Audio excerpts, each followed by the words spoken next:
What's up everyone, I'm CallumOnToast, and in today's video I'm going to be showcasing another triple buff team in the Open Great League, this time with my own battles. And if you wondered why my past few uploads have been from subscribers, it's because it's taken me nearly an entire week, tons of tier 3 raids including remote raids, and over 30 charge DMs to get what's not even the first or even second choice moveset on Shadow Starmie with Thunder as its coverage move instead of both Power Gem or Ice Beam, which would have been better. And this highlights a problem that I bring up at the start of every single season. It seems like some of you share the same issue, but clearly we are not kicking up enough of a fuss because it only gets worse each season, and that problem is that they keep on adding more and more moves to a Pokemon's move pool with no changes to how charge TMs work. Now, back in the day when PvP first came out, getting a random move from your TM was far from the end of the world because most Pokemon only had 2 fast move options and 3 charge move options anyways, so if you double move the Pokemon, a single TM would often get you the exact moveset that you wanted. Nowadays, however, this is just way too outdated, with some Pokemon like Starmie having access to 8 different charge move options, and that's not including Frustration and Return, which means you are likely going to have to use a ridiculous amount of TMs to get the moveset you want. For me personally, I'd already built a Shadow Starmie, but it has suboptimal IVs, so after I used a few TMs and couldn't get Aqua Jet, I evolved a new one, and actually I happened to land on Aqua Jet, but then that second move just kept on cycling between Hydro Pump, Surf, Psychic, and Psybeam over and over and over again. I was doing 5+ tier 3 raids each day as they guarantee a charge DM, and I even got to the point where I asked my subscribers to send me remote raid invites because I'd already missed a full day of battles, and raids had just ended here in the UK as well. So after a few invites, eventually I ended up getting Thunder, and at that point I just said, you know what, this is gonna have to do. Now, Thunder was actually still very useful for me in some of these battles, as you will see, but it still cost me so much time and so many TMs to get. But anyways, that's probably enough ranting for now. The actual buff to Starmie was gaining access to Aqua Jet, which I think makes this Pokemon a lot more consistent now, and I personally already really enjoyed using this Pokemon in previous seasons. Qwilfish also gained access to Shadow Ball, and it's another Pokemon that has a ton of different charge move options, but I did get quite lucky this time around getting Shadow Ball after I believe just 5 TMs. And then Abomasnow got buffed with Energy Ball. Of course, you've seen Energy Ball likely on Jumpluff and Ninetales, but Abomasnow is pretty underrated. Now, this team is very weak to Fortress, especially if it's got Bug Bite. However, I only saw Volt Switch Fortress, which I was actually able to overcome several times. So with that being said, let's just get into the question of the day. Outside of the awful TM system, what's another in-game mechanic you think is outdated and can do with a complete rework? Let me know in the comment section down below, and with that being said, let's finally get into the battles now. So go into the first battle, leading Shadow Abomasnow into Jellicent. So this is going to be a positive matchup for me, and actually my entire team does now have coverage for Jellicent, which is quite nice. I'm going to no-shield the first charge move the opponent. I'm going to go for a Surf Bait there, which is a pretty big call on my end, but I realized I could live a Shadow Ball anyways. I'm going to fire off the Energy Ball, grab a shield, and now I'm actually going to swap into my Qwilfish. Shadow Ball should be enough damage to take out the Jellicent from this range, so I'm going to use a shield here as they fire off their own Shadow Ball before swapping into a Fearow. Now I've got a lot of energy. Previous seasons, I'd have probably run Ice Beam on the Qwilfish. Unfortunately, we don't have that coverage anymore, but we grab a shield anyways, and we fire off the second Aqua Tail on CMP. We're able to win CMP, but we also put them into range where Shadow Starmie can come in and go for a full sideway farm down. Of course, yes, they're likely going to come back in with the Jellicent, but we've now got the coverage in the form of Thunder, so we're going straight for it. Thunder, all shields are down. That easily gets the one-shot. The opponent's final Pokemon, gonna be a Kanto Ninetales, and so they just concede the match.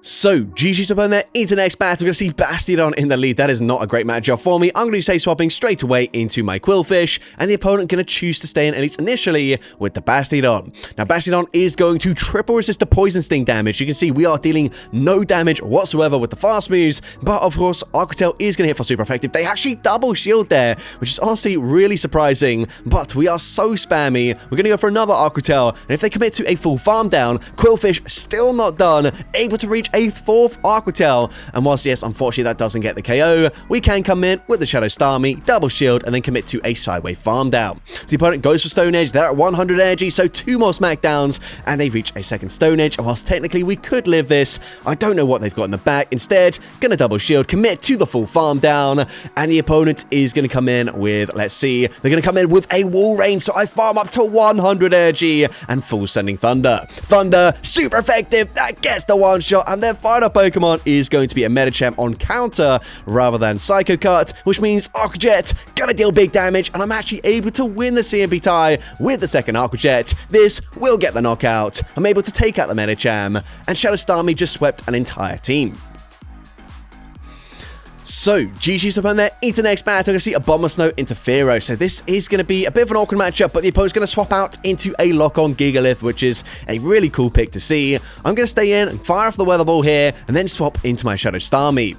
They are going to have to full send a Meteor Beam here, as of course, Superpower is resisted, but actually they're on Rock Side, which means they are going to be a lot spammier to the coverage move, or at least the neutral move here, rather than the Superpower, which means I don't think I can fully Sidewave farm them down. So instead, we're going to fire off the Aqua Jet, and we get the knockout. But again, they come in with a Jellicent, and they just probably aren't going to expect a Thunder here, so we are full sending again. Thunder gets the one shot. They come back in with the Fearow. I'm going to bank very close to a charge move, swap into Quillfish, and the opponent baited into throwing on CMP, but they don't win CMP, which means Arcatel grabs the shield there. The opponent, I believe they farmed up to back-to-back charge moves, but all I've got to do is come in with my Abomasnow, force them to throw some energy. At the latest, they could possibly throw on CMP, but even then they're going to be one away from the next charge move, and I believe I am one Psywave away, which means one more Psywave, we get to the Aqua Jet on the Shadow Starmie, and Aqua Jet gonna get the knockout, and I'm able to take that game.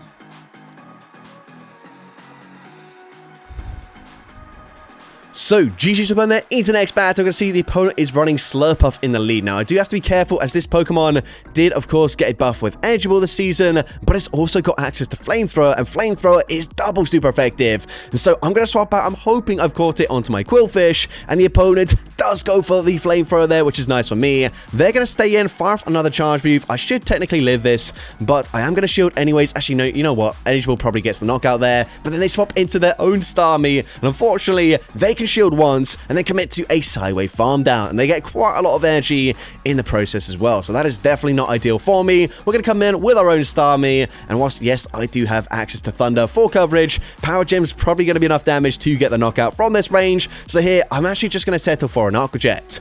Aqua Jet is resisted damage, they actually no shield, and they're able to reach another Power Gem, and unfortunately Power Gem, as we're going to see, does get the knockout there. We can Powder Snow farm them down, but the opponent going to come in with a third buff Pokemon this season. This time it's going to be Kecleon, and unfortunately I don't really have much play here. Honestly, my only win condition was if the opponent tried to swap out and catch a charge move earlier. I Powder Snow farm them down, but unfortunately they stay in. Dynamic Punch gets the knockout there as it's super effective, and unfortunately I lose that game. But GG's up on there, into the next battle. We're going to see Azumarill in the lead. So that's a fine matchup for me. The opponent's going to be safe swapping into Umbreon. And so I'm going to stay in this matchup and fire off an Energy Ball.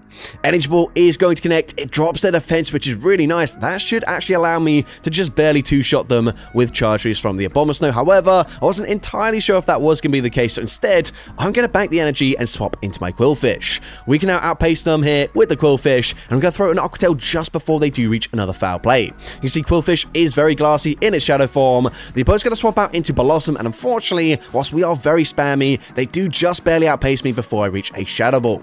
So here, I'm not going to really overfarm by too much here. Just going to go straight for Shadow Ball. Shadow Ball, going to connect. It gets the KO. They come back in with Azumarill, and I'm actually going to swap out of that matchup and into my Starmie because I can outpace reaching a Thunder. Thunder is super effective. Thunder gets the KO there. They come back in with the Umbreon, and yes, of course, they're going to have Foul Play. Foul Play should get the one shot here, but Abomasnow is pretty close to back-to-back charge moves, so we fire off one Powder Snow, fire off the Weather Ball. Weather Ball number one, gonna be shielded, but we can reach a second Weather Ball straight away, and Weather Ball number two will be enough damage to take out the Umbreon, and I'm able to take that game. So, GG's over there, into the next battle, we're going to see Feraligatr in the lead. So again, another decent matchup for the Abomasnow. Definitely a lot easier this season because Energy Ball is going to be quicker to get to. However, it's still unfortunately not that comfortable because you can see they can go straight Hydro Cannon and they will outpace me in this matchup if I don't bait. So I'm actually now going to swap into my Quillfish. The opponent's going to fire off another charge move. Again, this is just going to be another Hydro Cannon. However, Quillfish is a lot glassier, and so I'm going to use a shield there. I'm now going to go for a Shadow Ball. Again, this is a matchup where I would have had Ice Beam last season, which would have just got the straight up one shot, but unfortunately had to settle for a Shadow Ball and an Aqua Tail, and Aqua Tail does get them very low. We also choose to throw on CMP there, which is very nice for me. They go for an undercharge, so you know what? I'm not going to allow them to farm me down. Instead, I'm going to come in with the Shadow Starmie, and I'm going to go for an Aqua Jet. Now, Aqua Jet, of course, is resistant damage. However, it should get the knockout from this range, and the opponent committing to a full farm down or just over farming there. I believe this might have been a CMP tie, but we get the knockout, and their final Pokemon is going to be a Licky Licky. Now, unfortunately, they're going to get a massive farm down here, so Aqua Jet going to deal decent damage. I swap into a Bomber Snow because I thought Quillfish was healthy enough to live 2 more rollouts, and that's all I need to get to an Aqua Tail. However, unfortunately, we don't quite get there in time. They can just roll out, farm down the remainder of my team. I still had a shield in play, but nowhere to use it, and so unfortunately, I lose that game. But GG's to win there. Into the next battle, we're going to see Hisuian Electrode in the lead. This is a great matchup for a Bomber Snow. They're going to swap into Tinkaton, and I don't have the best response here, as I do have a Quillfish, which is going to take super effective damage from the Bulldoze. However, I do have 2 Water-type Pokemon, which are going to resist the damage from a Gigaton Hammer. However, honestly, Shadow Starmie is so glassy that Gigaton Hammer would pretty much put me into Fairy Wind farm down range anyways. But I can just barely tank that, and just narrowly live to reach another Aqua Jet, and Aqua Jet gets them fairly low. Of course, I don't maintain alignment, however, I do have a shield advantage, and my Bomber Snow is also really loaded on energy. So we overfarm as much as possible here. Weather Ball gonna be shielded, but we can now reach another Weather Ball before they throw a move, and Weather Ball gets the knockout. We've now got a 2 shield advantage. They come in with their final Pokemon, a shiny Shadow Kingdra, and this is looking fine for me. All I've got to do really is make sure the opponent does not catch an Energy Ball onto their Hisuian Electrode, but even then, we'd probably still be in a great position. But we get the knockout there. We force a CMP tie, which unfortunately we lose. However, we've still got a shield. I'm going to shield the Energy Ball there, go straight for the Weather Ball. This is super effective damage, and Weather Ball gets the knockout, and I'm able to take that game. So, GG's win there into the next battle, and this is an awful matchup for me. So, I'm going to be swapping straight away into Quillfish, and up against most Water-type Pokemon, Ninetales actually has some play, especially slightly ahead on energy. However, Quillfish is not one of those Pokemon, because firstly, we take neutral damage from the Grass Knot, the Energy Ball, but secondly, Shadow Ball, gonna get the KO there. That is not what I was going to say. But secondly, we can also outpace them to the Aqua Tail, even being 1 turn behind before they do reach that Energy Ball. Now, unfortunately, I'm in range where a Weather Ball probably gets the knockout here, but Aqua Tail is going to force the final shield, and I'm happy with a shield advantage and being able to flip switch advantage up against that Grumpig, of course. We're now going to come in with the Shadow Starmie. I'm definitely going to shield this. The opponent, they're going to full send the Energy Ball. Their final Pokemon, going to be a Licky Licky. I'm just going to bank the energy. I tried to catch a Shadow Ball. Doesn't really matter too much. As long as I can reach a single charge move here, I should be fine. So I'm able to get to a Weather Ball, and as long as they don't overfarm massively, I mean, to be honest, even if they do overfarm in this matchup, I'm still going to be looking good. Anyways, the opponent, gonna fire off the Body Slam. I can now look to overfarm just slightly here with the Shadow Starmie. Aqua Jet, of course, gonna get the knockout from this range, and then I should be able to very comfortably outpace the Ninetales to the next charge move. Aqua Jet gets the knockout, and I'm able to take that game. So, GG's to win there. Into the next battle, we're going to see a Shadow Ampharos in the lead. So this is definitely where we want to see it for this team. The opponent going to choose to stay in, and they're going to go straight for a Brutal Swing. This is fine with me. I'm going to no-shield the first charge move here. They then swap into a Gourgeist, and I took way too long to swap out there. And as a result, I do take a single Incinerate, which puts my Bomber Snow into range where pretty much a single fast move from any Pokemon is going to get the knockout. And that is not ideal because I've got back-to-back charge moves, but I actually probably won't get the chance to use both of them. And here as well, this is not a great matchup for me either. Whilst yes, we do have access to Shadow Ball, they can outpace me, and at this point I'm probably in range where a Seed Bomb will get the knockout, but they do actually let that go through. The opponent is going to come in with their final Pokemon, which is going to be a Gastrodon. I'm only reaching 1 charge move, so might as well full send the Shadow Ball here, and then actually I make a bit of a mistake. Honestly, I should expect the opponent to swap out straight away, so what I should do is come in with the Bomber Snow because they're going to have a 1-turn swap, and if I came in and threw straight away, I actually would have reached both my charge moves. Whereas now, unfortunately, whilst I do catch the charge move, that doesn't really help me as I'm super low. Gastrodon already has a charge move loaded. They can throw straight away. And of course, Body Slam takes out the Shadow Starmie, and I lose that game. But GG's to opponent there, honestly just played that really poorly on my end. But either way, into the next battle, we're going to see a Fortress in the lead, and they are going to be on Volt Switch. So we can actually outpace them here. Weather Balls, of course, are resisted damage. They are really not going to do that much damage at all. However, they are going to hesitate slightly, and so we're able to reach a second Weather Ball, and Weather Ball is going to connect. Now, at this point, whilst I am still resisting the fast speed pressure, I might as well just shield in this matchup, because now I can reach yet another Weather Ball. We throw on CMP, we win CMP once again, and Weather Ball is going to get them very low. So Rock Tomb might actually just barely not quite get the knockout here, and it's not going to, but I'm going to come in with the Quillfish and get a resisted Poison Sting farm down. They're now going to come in with a Ludicolo. They try to swap out and catch a charge move, but it doesn't work out for them. They come in with their final Pokemon, which is for Alligator. We can full send a Shadow Ball there, but unfortunately, that doesn't quite do enough damage to allow me to farm them down, so now I am forced to throw some energy. They come back in with the Ludicolo, and we're in a pretty tricky situation. Octel is going to force a shield here. These Poison Stings, they are resisted, but of course, they can Astonish farm me all the way down. I'm going to come in with a Starmie and a Blind Throw, and this is huge for me. I have to call a bait, and it is just a Weather Ball bait there. They do reach another charge move straight away. I'm going to shield this time around, and they actually go for the Energy Ball. Can we get the full farm down? I wasn't entirely sure. I thought they'd get to the charge move, so I tried to catch a move there, but instead we get a simultaneous KO. Starmie still had a slither of HP there, and so I'm able to take that game. But GG's to opponent there into the next battle. We're going to see the opponent's going to be safe swapping into a Sea King. And this is a little bit of a tricky situation for me because I can stay in here, I can go for an energy pull, but now I'm very far behind on energy.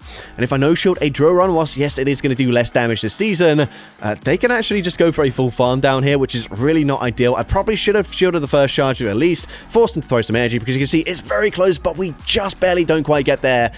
And yeah, we're in a really tricky situation. So I'm going to come in with the Quillfish. I was hoping they would Blind Throw an Icy Wind, but they don't. They go for a Drill Run. I'm going to shield here. I'm then going to swap into a Bomber Snow, hoping to catch a Drill Run this time around.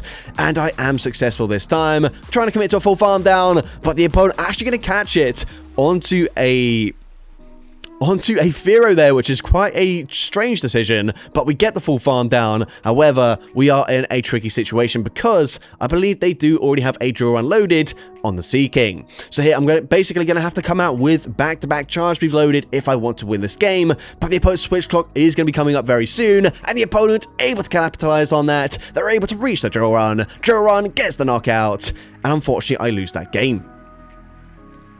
But GG's up on there, again, once again, like, just not the best play on my end. But into the next battle, we're going to see Shadow Steelix. And one thing I do kind of enjoy, not that this really matters that much, is that Shadow Steelix finally has its red glow eyes back. I don't know what, for whatever reason, Shadow Steelix just has had regular eyes for, like, the past few years. Back in the day, it used to have red eyes, and then for whatever reason, it was reverted. But either way, it is back now. I don't really care too much because I don't use Shadow Steelix all that much, and we don't really face it too much either these days. But still, it is quite a nice thing to see.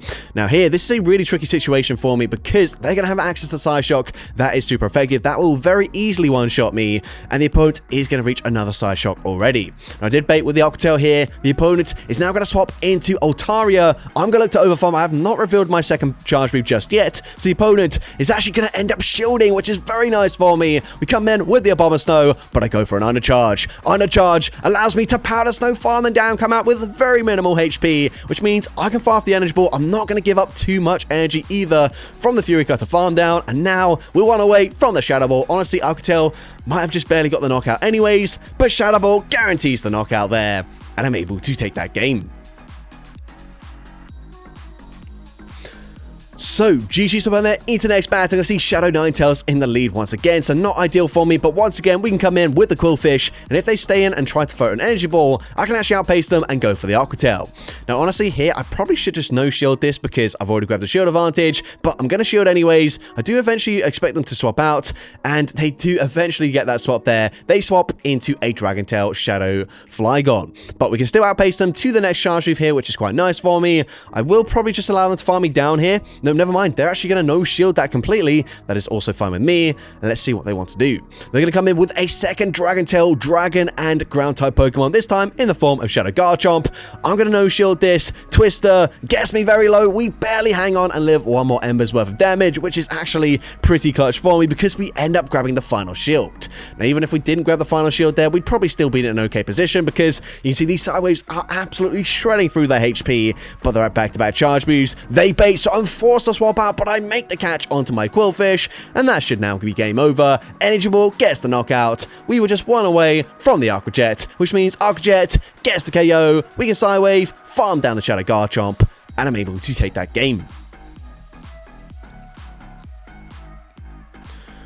So, GG's on there. Into the next battle, we're going to see another Ninetales in the lead. So once again, we will be swapping into our Quillfish. And again, the opponent is not swapping out straight away. So Quillfish Say Swap seems to be catching these Ninetales leads slightly off guard here, as they don't have a great response. Again, I am going to end up shooting. This time, they actually bait with a Weather Ball, which is really not ideal for me, as now they can actually also outpace to a Swift here with their Shadow Kingdra. But we barely hang on, and we also live the Dragon Breath damage to reach a Shadow Ball, and Shadow Ball flips switch advantage. Now, I swap out straight away there, honestly, because they did overfarm just a tiny bit and then bait with the Ninetales, Energy Ball is going to be a big problem for me. But now we shield, we can go for the Aqua Jet. Aqua Jet going to be no-shielded, and their final Pokemon is going to be a Jumpluff, but unfortunately, I'm now switch-locked here. So I'm going to go for a Thunder. Obviously, both the Ice Beam and the Power Gem would be better coverage options for me. As you can see, the opponent knows that I'm on Thunder, so they can actually massively overfarm, and that puts me in a really tricky situation. I think they are one away from an Acrobatics, so I'm going to come in with a Bomber Snow. I tried to catch a Charge Move, but the opponent doesn't fall for it. Instead, they just look to overfarm, and as a result, Acrobatics, super effective. It one-shots me from basically full health, and unfortunately, I lose that game. But GG's to opponent into the next battle. I can see Oink alone in the lead. That is a great lead matchup for me. The opponents will be Say Swapping into a Feraligatr, and because we're ahead on energy, I can go straight for an Energy Ball. The opponent could have opted to go straight for a Hydro Cannon, but that's fine with me. Either way, I'm not going to bother shielding here, and the opponent is going to go for a Hydro Cannon anyways, and now I'm going to come in with my Quillfish. Now, I do have to be careful because our switch clocks are very much misaligned, and what I don't want to do is full send a Shadow Ball and have that caught onto Oink alone where it's double resisted, but I'm now going to no-shield. We're going to farm up to back-to-back Aqua Tails, and at this point, the Poison Sting damage plus the Powder Snows has put them into range where Aqua Tail will get the knockout. They come back in with the Oink alone. We can fire off a second Aqua Tail, and Aqua Tail number 2 is going to connect. We come back in with a Bomber Snow. I don't think the Weather Ball will quite get the knockout from this range, and so I go for the Energy Ball. Energy Ball gets the KO. Their final Pokemon going to be a Grumpig, and I believe I'm one Powder Snow away from a Weather Ball. So all I really need to do here is connect with an Aqua Jet, and I should be looking fine. I should also be able to grab the final shield from the opponent, as they did full send the Shadow Ball there, which means Aqua Jet number 1 going to connect. Second one should be grabbing that final shield, and then a Bomber Snow does have enough HP here where I should live the Sidewave damage and reach another Weather Ball. So Shadow Ball gets the knockout there. We are just one Powder Snow away, as I said, and so Weather Ball should be enough damage to take out the Grumpig, and I'm able to take that game. So, GG's up there into the final battle, I believe, of this video, leading into a Dusclops. So this is going to be a neutral matchup here, of course. Good to see it here, rather than up against my Shadow Starmie. So I'm going to no-shield the first charge route as they go for a Shadow Punch, and now I'm going straight for the Weather Ball. Weather Ball is going to connect, and it will be enough damage to two-shot them, but I didn't want them to catch the charge move, so I'm actually going to swap out and catch the move instead. Honestly, not really sure why I did this, just because it doesn't really help me all that much, but we now go for an Aqua Tail, and we will just barely outpace them. So Aqua Tail is going to connect, it gets the knockout, but now they come in with a Morpeko. Now, I can reach another Aqua Tail before they throw some energy, which is quite nice for me, and I do have to remember I am switch locked, so I'm going to wait out my switch clock in its full, because I should be able to swap out by the time I do come in here, but actually, I'm going to go straight for the Weather Ball. This is quite risky because I did expect the opponent to just swap out straight away, but they're going to swap into their final Pokemon, a Shadow Camerupt, which a Bomber Snow really does not want to see. However, we can go for the Aqua Jet, grab the final shield, and here I do have to be slightly careful because they're going to go for a debuff here. What I don't want to do is double shield, commit to the farm down, and then unfortunately get farmed down by the Morpeko, but I've put them into range where I can just Powder Snow, farm down with the Bomber Snow, not take any damage from the Incinerate, and even if they do bait with a Psychic Fangs, I believe a single Powder Snow should be enough damage now to take out the Morpeko, and I'm able to take that game. So that's going to be it for today's video. If you did enjoy it, please make sure you leave a like, leave a comment letting me know, and as well, don't forget to respond to the question of the day if you haven't done so already. And if you want to see more content like this in the future, make sure you hit that subscribe button and turn on post notifications. That way you'll be notified whenever I upload a new video. Now if you want to take your support to the next level, you can become a channel member with perks including early access to new videos, shoutouts at the end of each video, custom loyalty badges, and custom emojis to use in the comments of every video. I want to say a massive thank you to everyone that has become a channel member already. Your support is greatly appreciated. And with that being said, thank you so much for watching today's video, and I hope you have a great rest of your day.